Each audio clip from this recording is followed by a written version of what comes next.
लगता है समाजवादी पार्टी के सदर अखिलेश यादव और आजम खान के बीच दूरी बढ़ती जा रही है और ऐसा हालिया वाकयात को देखकर लगता है। हालांकि समाजवादी पार्टी के लीडर ऐसी बातों से इनकार कर रहे हैं। इसी को लेकर जी मीडिया से खास बातचीत में रविदास मेहरोत्रा ने बताया कि जब वो आजम खान से मिलने के लिए गए तो इस बात की जानकारी अखिलेश यादव को दी थी, और जबकि अखिलेश ने इस बात से इनकार किया था। लखनऊ मध्य से समाजवादी पार्टी के विधायक रविदास मेहरोत्रा जी इस वक्त हमारे साथ हैं। सर, आजम खान से मुलाकात करने गए थे, हुई नहीं कि उन्होंने मना कर दिया?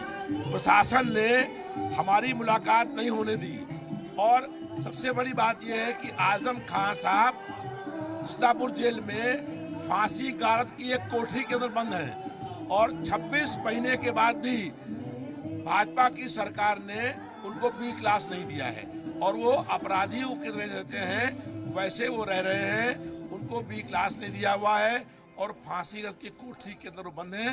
प्रशासन ने हमको उनसे मिलने नहीं दिया। अखिलेश यादव जी ने भेजा था डेलीगेशन? जी हाँ, और उसके बाद मैंने आकर के समाजवादी पार्टी के राष्ट्रीय अध्यक्ष माननीय अखिलेश यादव जी को सारी बात से अवगत करा दिया है और हम लोग सड़क से लेकर विधानसभा के अंदर तक इन मुद्दों को लेकर संघर्ष करने का काम। लेकिन शिवपाल सिंह यादव गए तो उनको तो मिलने दिया, आप ही को क्यों रोक दिया गया? जिसको सरकार चाहती है, जो चाहता प्रशासन वो मिलता है। हमको नहीं चाहा, नहीं मिला। हम मिलने के लिए गए थे इसलिए कि हम आपके मुद्दों को लेकर संघर्ष करेंगे, लड़ाई लड़ेंगे। विधानसभा शुरू होगी, विधानसभा के अंदर जो हम लड़ेंगे वो आप देखिएगा। लेकिन शिवपाल सिंह यादव को मिलने दिया, आप कह रहे हैं कि प्रशासन शासन की तरफ से, यानी कि अंदर अंदर कोई खिचड़ी पक रही है क्या?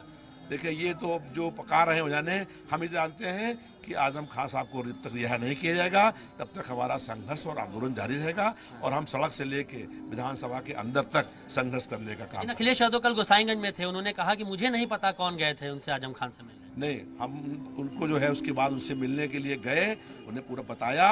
हमारा वहाँ पर एक कार्यक्रम और था, लोकतंत्र सेनानी जो हैं उनका कार्यक्रम था, मैं उस कार्यक्रम में भी गया था और उसके बाद में आजम खान से मिलने के लिए हमने बहुत प्रयास किया, लेकिन प्रशासन ने हमको आजम खान से नहीं मिलाया क्योंकि प्रशासन की सारी पोल खुल जाती कि वो फांसी गारद की कोठरी में साधारण कैदियों की तरह उनको अकेले रखा गया है और उनके ऊपर जेल में दमन, जुल्म, अत्याचार और अन्याय हो रहा है। वो सारी पोल खुल जाती, प्रशासन की पोल न खुले, इसलिए प्रशासन ने हमको मिलने नहीं दिया। लेकिन हम फिर इस विषय को उठाएंगे और जब तक उनको रिहा नहीं होंगे तब तक हमारा संघर्ष जारी रहेगा। रविदास मेहरोत्रा कल आजम खान से मिलने गए थे और खबर इस बात की थी कि आजम खान ने रविदास मेहरोत्रा के साथ जो डेलीगेशन गया था समाजवादी का, उससे मिलने से मना कर दिया। अखिलेश यादव ने भी ये कहा कि मुझे नहीं मालूम है कि कौन मिलने गया था, लेकिन इनको कहना है कि अखिलेश यादव को इस बात मालूम था कि रविदास मेहरोत्रा उनसे मिलने जा रहे हैं और उसके बाद अब उनकी जो भी क्योंकि जमानत नहीं हो पा रही है उसको लेकर लगातार लड़ाई समाजवादी पार्टी जारी रखेगी। के साथ मयूर शुक्ला, जी मीडिया, लखनऊ।